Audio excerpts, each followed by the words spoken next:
जय हिंद मित्रों। आज हम लोग बात करेंगे रेलवे सुरक्षा बल तथा रेलवे सुरक्षा विशेष बल में नौकरी करने से आपको क्या क्या होंगे फायदे और क्या क्या नहीं होंगे फायदे, तथा किस रैंक पे कितनी सैलरी मिलती है, किस रैंक पे कितनी सैलरी मिलती है।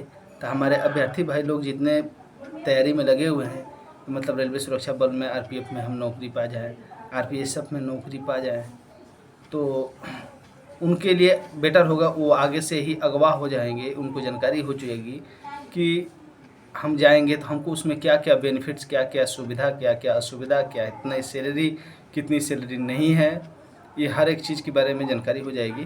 तो दोस्तों आज हम बताएंगे आपको, आप लोग ध्यानपूर्वक सुनेंगे।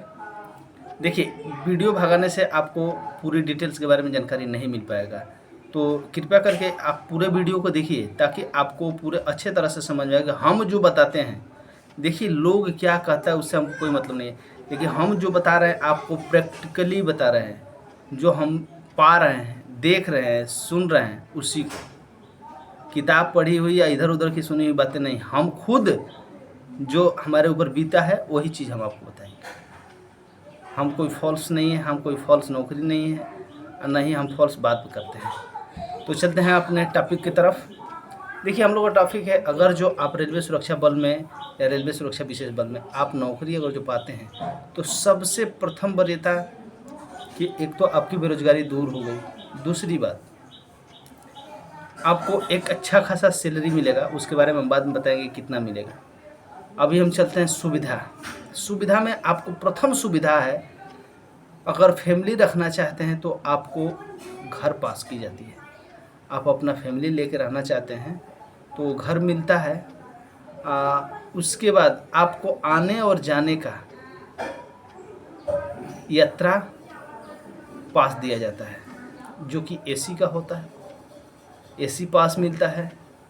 साल में 3 फ्री पास है, जिसमें आपका एक पैसा भी नहीं लगेगा, तथा 5 पीटीओ मिलेगा।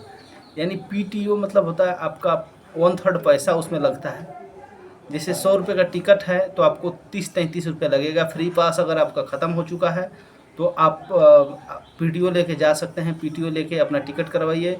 जो टिकट आपको 1600 रुपये का है, 1500 रुपये का है, तो उसको आप 500 रुपये में ख़रीद सकते हैं। आप पास है जो फ्री पास है तो उसमें तो फ्री है। फ्री पास पे आप टिकट करवाइए, एक पैसा भी नहीं लगेगा। आप अपना अप डाउन यात्रा करिए, तथा आपको तो मिलेगा ही, आपके फैमिली को भी मिलेगा। आपके फैमिली को, आपकी बीवी को मिलेगा, तथा आपके बच्चों को मिलेगा। आपकी बीवी और बच्चों को मिलेगा। उसके बाद अगर जो पिताश्री नहीं है तो माताश्री को भी मिलेगा। पिताश्री नहीं है तो माताश्री को भी मिलेगा। अगर जो पिताश्री नहीं है तो छोटा भाई है उसको वो सुविधा मिलेगी, और छोटी बहन है उसको, जो मतलब आप पे जो आश्रित है, जो व्यक्ति आपके ऊपर आश्रित है, नाबालिग हैं, माता को तो नहीं, जैसे मान के चलिए भाई और बहन जो है नाबालिग हैं, तब तक उनको सुविधा दी जाएगी। अब रही बात, यात्रा पास हो गया, उसके बाद उतने लोगों को मेडिकल सुविधा भी दी जाएगी। अच्छी तरीके का उनको मेडिकल सुविधा दी जाएगी, जो इसमें हर प्रकार की ट्रीटमेंट होती है। उनको रेलवे के हर एक अस्पतालों में ट्रीटमेंट की जाएगी, तथा उनको जितना आवश्यकता लगेगी उतनी स्वास्थ्य का व्यवस्था किया जाएगा। यह आपका है। दूसरी बात, आप अगर जो किसी भी एडॉप्ट किए हुए हैं, जैसे मान के चलिए किसी बच्चे को आप अनाथ आश्रम से, जैसे मान लीजिए बहुत सारे ऐसे व्यक्ति हैं जो कि जिनके अपने बच्चे नहीं हैं, अगर जो दूसरे का बच्चा एडॉप्ट किए अनाथ आश्रम से लिए हैं, वो अपने नाम पर रजिस्टर्ड करवाए हैं, उनको वो अपना बच्चा बना लिए हैं, मतलब गोदनामा अगर जो किए हुए हैं, तो फिर उसको वो सारी सुविधा मिलेगी, क्योंकि वो आपका वारिस है, आपने अपना वारिस बनाया है। उन लोगों को भी वो सुविधा उपलब्ध है। अब रही बात, साल में अगर बच्चे हैं तो आपको 78 ना ऐसे कुछ है, आपको बच्चों का, जिससे मतलब आप अपने बच्चों को पढ़ा रहे हैं, तो उसमें जितनी उनकी फ़ीस वगैरह है वो सब गवर्नमेंट देती है। जैसे कि आप पढ़ाने के बाद फीस जो जमा किए हैं उसका स्लिप लेके आइए और क्लेम करिए, आपको पैसा मिलेगा। उसकी एक लिमिटेशन होती है 78,000 ना 80,000 ऐसे समथिंग है, तो वो पैसा आपको वापस होता है, जो कि 2 बच्चों का तक सुविधा है। उसके बाद वहाँ से आपका पैसा की सिस्टम ख़त्म, आपका यात्रा हो गया। उसके बाद आपको सुविधा और है, जो कि जब आप डिपार्टमेंट में आइएगा बहुत कुछ का सुविधा है। आप कुछ भी करते हैं, किसी भी प्रकार से करते हैं जो कि डिपार्टमेंट के थ्रू होने वाला है, जो डिपार्टमेंट नहीं दे पा रहा है, तो आप उस कार्य को करके और डिपार्टमेंट पे क्लेम करके ले सकते हैं, उसको मांग सकते हैं, आपका वो अधिकार है, मिली हुई है। उसके बाद आपको रेल क्वार्टर तो मिलेगा ही। अगर आप रेल क्वार्टर नहीं ले रहे हैं, आप अगर जो बाहर क्वार्टर लिए हुए हैं प्राइवेट अपना, तो उसका रेंट आपको मिलेगा। फिर आपका सुविधा है कि आपको ये सारी सुविधाएं रैंक वाइज है। ये मत सोचिए कि जो सुविधा आपके कमांडेंट साहब का है या कमिश्नर साहब का है वो आपका भी नहीं, उनकी सुविधा अलग है, आपकी सुविधा अलग है।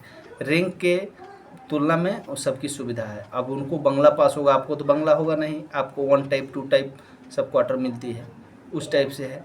जैसे और है, आपको साल में एक्सेस पेमेंट भी दी जाती है कुछ बोनस के तौर पे। पेमेंट नहीं है, वो बोनस है, आपको खुशियाँ त्यौहार मनाने के लिए गवर्नमेंट की तरफ से दी जाती है, जो कि अपने फैमिली के साथ में आप गुजार सकते हैं। अब रही बात किस रैंक में कितनी सैलरी मिलती है, तो भाइयों आपको हम बता दें कि आप अगर जो कांस्टेबल रैंक पे हैं तो आपका 21,700 रुपये तो बेसिक है ये है। उसके साथ में वर्तमान डीए जो रहता है वो मिलता है, तथा HRA हाउस रेंट तथा ट्रांसपोर्ट अलाउंस और ration money allowance, cell allowance, ये सारे अलाउंस जोड़ के आपकी जितनी सैलरी बनेगी उतना एक कांस्टेबल रैंक पे मिलता है। सेम है, आपको 4200 ग्रेड यानी 2400 ग्रेड पे भी उसी हिसाब से मिलता है। आपकी बेसिक जिसे हवलदार का है उसी हिसाब से आपका सब ASI है, ASI पर 2800 ग्रेड पे है, 2800 ग्रेड पे, तथा उनकी बेसिक ग्रेड पे के अनुसार उनका DA सारा अलाउंसेंस जोड़ के उनकी सैलरी दी जाती है। अगर कोई कहे कि हम 70,000 पाते हैं, 80,000 पाते हैं, तो ये हम मानने के लिए तैयार नहीं है।